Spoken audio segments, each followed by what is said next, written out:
back to my class. As you know that I am Hari Minisa, teacher and junior lecturer of Ahmedabad High School and Junior College. So in today's class we will discuss about the lesson 3rd from economic, that is from second year, and named as national income, poverty and unemployment. So in this chapter it deals with the national income inequalities, poverty and unemployment.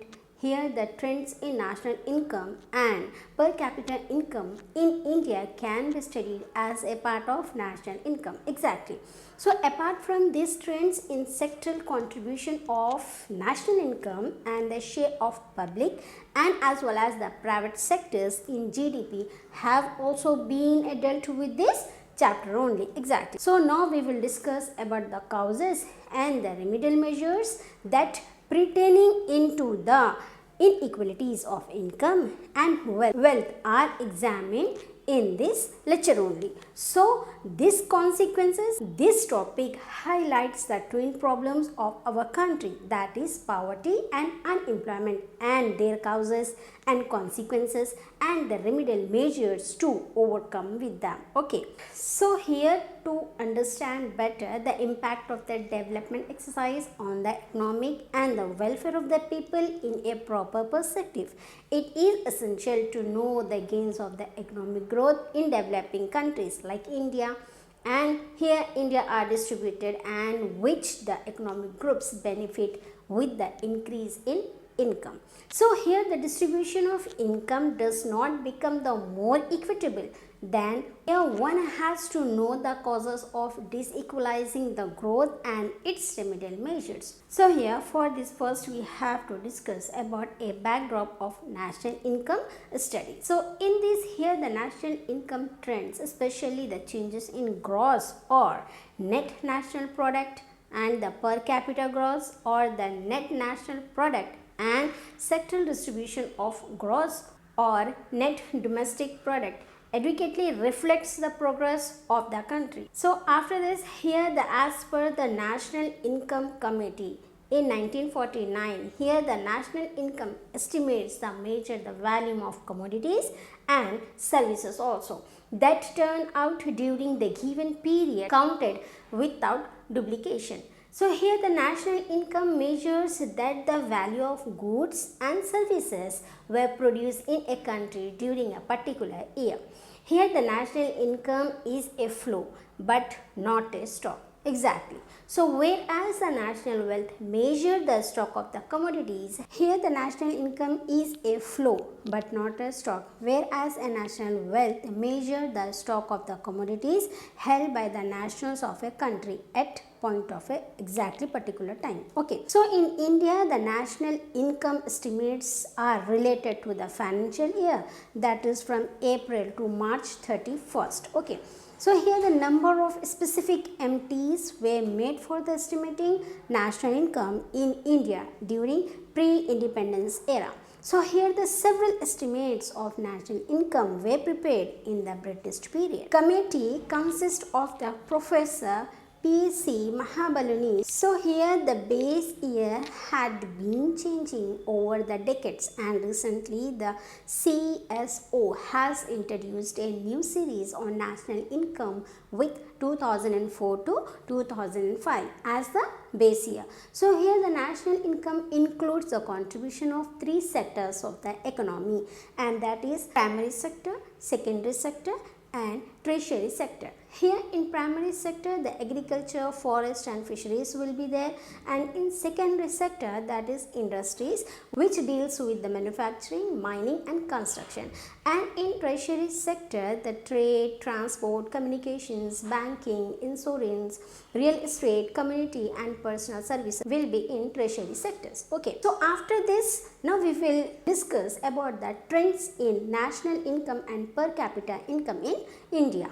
So here trends in national income and per capita income in India, that is in order to understand the impact of planning in India. So here the study of trends in national income is very necessary. So it would be better if the trends in national income and changes in the structure of a national product are analyzed over the last 63 years of planning. So here the trends in net national product and per capita income. So The figure of a national and per capita incomes are collected at a current prices, but figures of national income at a current price do not give a correct picture about the growth of economy due to the effect of changing in the prices. Exactly. So here the increase in the national income at a current prices reflect the combined influence of two factors, and that are, first one is the increase in the production of real goods and services, and second one is that the rise in prices. Okay, if the increase in a national income is due to the first factor, that it is an indicator of real growth because it implies the more goods and services also become available to the people. If it is due to rise in price, that it represents an unreal inflation of prices. To eliminate the effect of any change of price level, income figures are deflated at a constant price to become available to the people.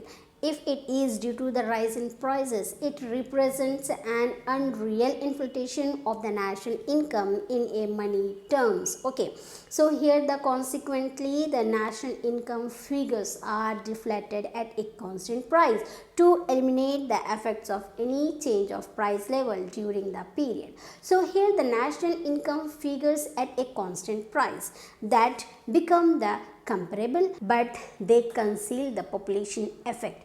To eliminate the effect of the growth of population, here the per capita national product or per capita index of the total productive effort on the part of the community and indicates the rate of the growth of goods and as well as services in the economy. Exactly. So here the growth of per capita income at a constant prices is an indicator change in the standard of living of the people. Exactly. So here the CSO has provided a series of national income data at the base year, that is 1999 to 2000, from 1950 to 1951 and to 2007 to 2008. Here, although this indicates slightly different growth rates for the different periods, but this is inevitable because of the coverage and a change in procedure. Exactly. So a plan-wise study of growth of real income in India does indicate and encouraging the fact that has the annual rate increase in national income was pretty low at 3.5% per annum during the first 3 decades of the economic planning. Okay, but it has risen up to the 5.9% per annum since 1980 to 1981. Here the description of a national income trends during the past 6 decades is clearly highlights the main features of the growth in this country. Exactly. So they are the erratic growth and the growth rate at a best being modest, and the post 1991 reforms the growth being less fragile. Okay, so since the inception of the economic planning, so here the net national product has continued to grow despite the erratic growth in agriculture production and shortfalls in the industrial output. So here there is no doubt that is an economic encouraged development is an economy which had suffered long spells of the signification under the British. Exactly. So here the assessment of the performance of an economy can more accurately be made by examining the trends in per capita national income, which is the same thing as per the per capita net national product as a factor cost. Okay. So the data given in this table shows that during the 63 years, that is from the 1950 to 1951 to 2013 to 2014 in this. So see this table. Here the net national income increased from the data presented in this table, and it can be that there is an increasing trend both in NNP and per capita NNP. So since the inception of the planning. So after this, here from the data given in this table, see this one also, table number 3.2, that it revealed that during the 30 years period, that is from the 1950 to 1951 to 1980 to 1981. Okay, income that was of the order of 3.5% and that of the per capita income was merely 1.4%. Here they calculated at current prices, the annual rate of growth of net national product was of the order of 9.0%, whereas that of the per capita income was 6.7%. So here the further breakup of the data into three periods reveals that during first 10 years of the planning, that is from 1950 to 1951 to 1960 to 1961, here the net national product increased at the annual rate of 4.2% and the performance of the economy has been on that decline during 1960 to 1961 and 1970 to 1971. Okay, here the rate of the growth of NNP come down to the 3.5% and that of the per capita NNP to 1.2% per annum. So in this the 10-year period, that is from the 1970 to 1971 to 1980 to 1981, the rate of the growth of NNP was at 2.9% and that of the per capita NNP slumped down to 0.6% per annum. Okay. So here after trends, now we will discuss about the annual growth rates of national income and per capita income during the plans. So in this, the annual growth rate of national income and per capita income during the plans have been presented in this table. See this one? In the first plan, here the annual average growth rate of NNP was 4.4%, that is 4.4%, which declined to the 3.8% during the second plan. Okay, so here during third plan, annual average increases in a national income and slumped down to the 2.6%. So here which was just sufficient to neutralize the growth of population. So in this indicated by the fact that there was a 0.4 rate of growth of per capita income during the third plan. So this is what the largely at the consequence of a serious drought in 1965 to 1966. Okay, so here the growth rate got depressed. This was followed by another drought year as also a business recession. After the 1967 to 1968, here the economy started the picking up and the growth rate shows signs of improvement. During the fourth plan, that is from 1969 to 1974 period, here the average annual rate of growth of national income declined to 3.1% and that of a real per capita income to the 0.8% per annum.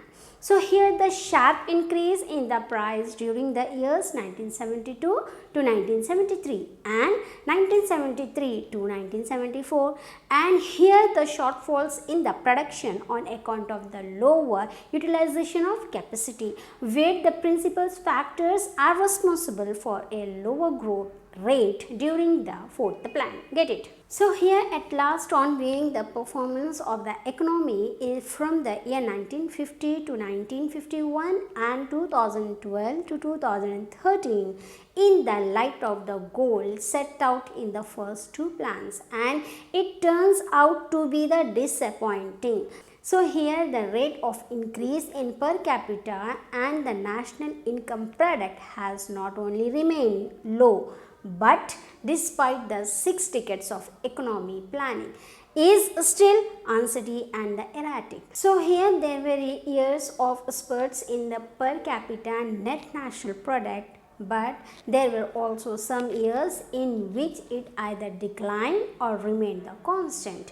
Years of the spurts in the per capita net national product were the same in which the agricultural production has increased significantly, and the periods in which the per capita net national product and either the decline or with per capita net national product had either declined or inflected around the level achieved in the preceding years were different from those the market by had a weather resulting in the crop failures. Exactly. So such patterns of the economic growth brings credit neither to the society nor to the planning system followed by the government in this country. Exactly. So here by this we will stop our class here, and in next class we will continue this chapter. Thank you.